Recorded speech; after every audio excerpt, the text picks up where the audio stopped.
Наемодателят ти влиза без разрешение в имота, защото е собственик. Къде са границите? Хазяйнът ти влиза в жилището, когато те няма и ти казва: аз съм собственик, имам право.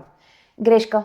Законът е на твоя страна. След като подпишеш договор за наем, докато той важи, хазяйнат ти е длъжен да ти осигури спокойно ползване на имота, в който живееш. Дори да е собственик, той няма право да влиза самоволно, да използва ключа или да извършва огледи без твоето предварително съгласие. Дори когато собственикът е длъжен да поддържа имота в добро състояние, това не му дава право на неограничен достъп. Той винаги трябва да е съгласуван с теб. Изключение би било само при авария или спешна необходимост от интервенция. Как можеш да се защитиш? Първо, добре е изрично да говорите в договора, че хазяйнат не може да влиза в имота без предварително уведомление.